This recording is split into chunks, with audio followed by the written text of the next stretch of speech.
भिखारी, अंधा हो गया क्या? तुझे दिखाई नहीं देता? साहब गलती हो गई, पीछे देखा नहीं मैंने।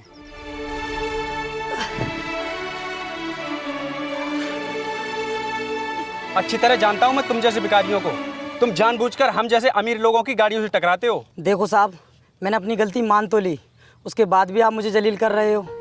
और देखो मेरे घुटने में भी चोट लगी है। मुझे पता था कि तू जरूर चोट का बहाना बनाएगा और तू मुझसे अच्छे खासे पैसे ऐंठने की कोशिश करेगा, लेकिन मैं ऐसा होने नहीं दूंगा। लेकिन साहब मैंने आपसे पैसों के लिए तो बोला नहीं है, फिर भी आप ऐसा बोल रहे हैं। मुझे कोई शौक नहीं है तुम जैसे भिखारियों से बात करने का। चल हट मेरी गाड़ी के सामने से और मुझे जाने दे।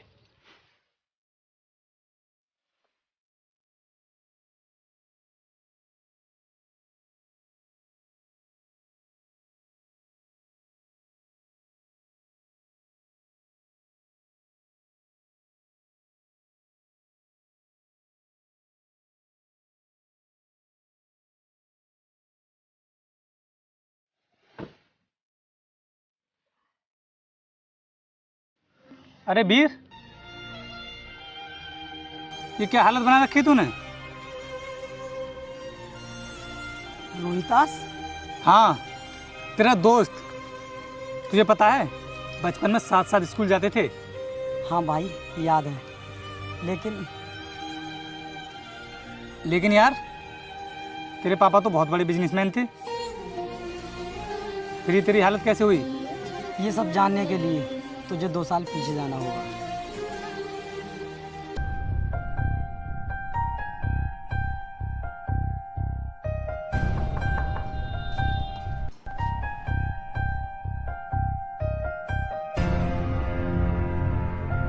अरे छोटे, ये सब क्या है? भैया मैंने शादी कर ली है। यह है मेरी पत्नी श्रेया, और श्रेया यह है मेरे बड़े भैया। छोटे, तूने ये शादी इतनी जल्दबाजी में क्यों की? मुझे बताता, मैं तेरी शादी बहुत ही धूमधाम से कराता। भैया हम दोनों एक दूसरे से बहुत प्यार करते हैं, और अचानक श्रेया के पिताजी का देहांत हो गया, और श्रेया इस दुनिया में बिल्कुल अकेली थी, इसलिए हमें जल्दबाजी में ही शादी करनी पड़ी। चल अब दरवाजे पर ही खड़ा रहेगा या बहू को अंदर भी लेकर आएगा? श्रेया भैया का आशीर्वाद ले लो। मेरा आशीर्वाद तुम्हारे साथ है, हमेशा खुश रहो।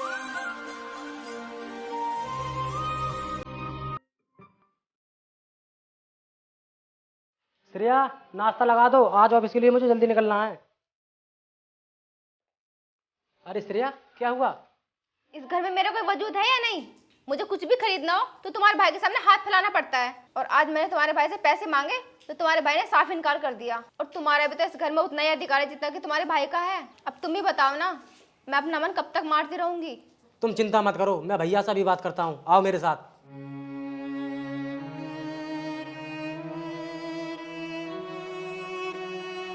भैया इधर आओ।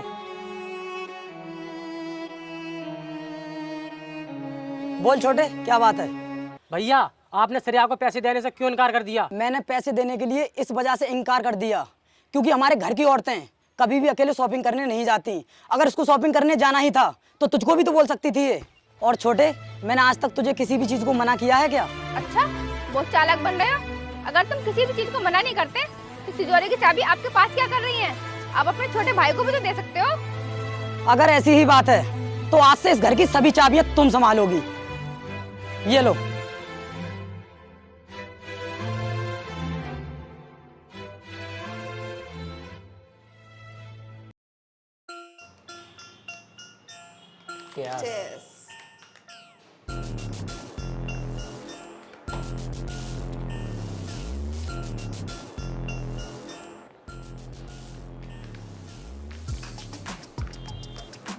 यार श्रेया, तुमने तो इस घर में शादी करके हमारे मजे ही करा दिए।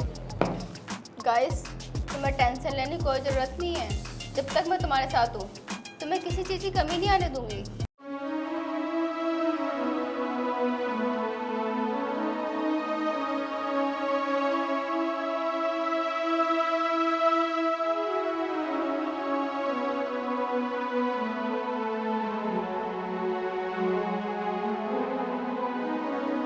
रुक छोटे। जी भैया। ये क्या चल रहा है सब घर में? दारू पीना, सिगरेट पीना, रोज नए नए दोस्तों को घर पे बुलाकर पार्टी करना। हम ऐसे लोग नहीं हैं छोटे, ये सब नहीं चल पाएगा यहाँ पर। तेरी खामोशी देखकर लगता है कि तू कुछ नहीं कहेगा उससे। जो भी करना है अब मुझे ही करना होगा। यार श्रेया, हम लोग तुम्हारे घर डेली आते हैं, लेकिन तुम्हारे घर वाले हमसे कुछ कहेंगे तो नहीं? अरे यार, तुम क्यों डरते हो? मेरे होते हुए तुम्हें कोई कुछ कह सकता है क्या?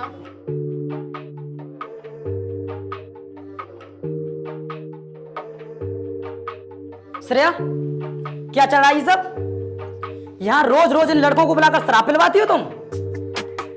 ये सब नहीं चलेगा मेरे इस घर में, समझी तुम? और तुम लोग निकलो यहाँ से। रुको, तुम लोग कहीं नहीं जाओगे। और क्या कहा तुमने? तुम्हारा घर है ये? अब ये घर तुम्हारा नहीं, मेरा घर है। मैं जो चाहूंगी वो करूंगी। बहू है, बहू की मर्यादा में रहना सीख। और हाँ, ये घर तेरा कब से हो गया? भैया, श्रेया बिल्कुल सही कह रही है। इस घर में अब आपका कुछ नहीं है, ये सारी प्रॉपर्टी श्रेया के नाम है। आपको याद है एक दिन मैं आपके ऑफिस में आया था? भैया, ये कुछ ज़रूरी डॉक्यूमेंट्स हैं, इन पर आपके साइन होने हैं। अभी कर देता हूँ। अरे भैया, एक बार पढ़ तो लीजिए। तूने पढ़ लिए ना, तो फिर एक ही बात है।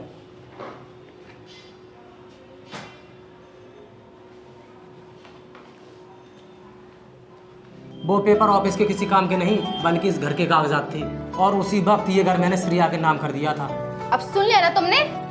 इसलिए बेहतर होगा तुम चुपचाप इस घर से बाहर निकल जाओ, वरना मुझे धक्के मार के इस घर से बाहर निकालना पड़ेगा। पड़ा है मेरी पार्टी खराब करने वाले, सारा मूड खराब कर दिया।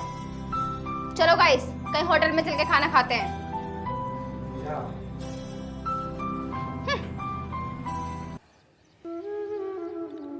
बस यही कारण है मेरे भिखारी बनने का। चल कोई बात नहीं, जो भी तेरे साथ हुआ उसे भूल जा तू।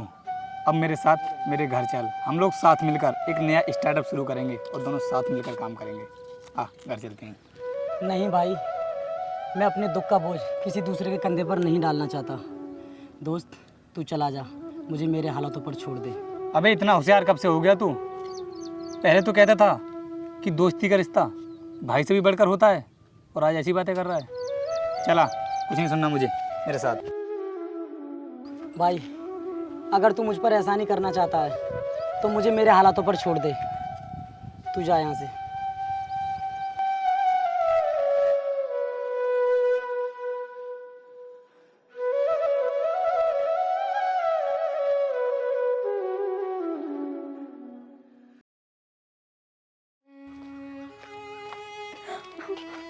भैया, आपने मोहन जी का घर देखा है?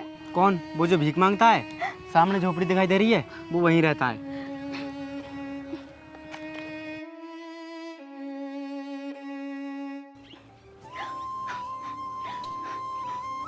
भैया, मुझे माफ कर दो। मेरी वजह से आपको दर दर की भीख मांगनी पड़ रही है। शायद भगवान हमें इसी गलती की सजा दे रहा है। क्या बात है श्रेया? और तुम यहाँ? मेरा छोटू तो ठीक है? भैया, अब वो बिल्कुल भी ठीक नहीं है। अब उनकी जिंदगी सिर्फ तुम ही बचा सकते हो। क्या हुआ मेरे छोटू को? भैया, उनका एक्सीडेंट हो चुका है और उनका बहुत खून बह चुका है, और डॉक्टरों का कहना है कि अगर उन्हें O पॉजिटिव खून नहीं मिला तो उनकी जान बचाना बहुत मुश्किल है। अगर आप अपना ब्लड दे दोगे तो शायद उनकी जान बच जाएगी। प्लीज, मैं आपके सामने हाथ जोड़ती हूँ, आप मेरे पति को बचा लीजिए। नहीं नहीं, मैं अपने छोटू को कुछ भी नहीं होने दूंगा। तुम मुझे अभी हॉस्पिटल लेकर चलो, मेरे छोटू के पास।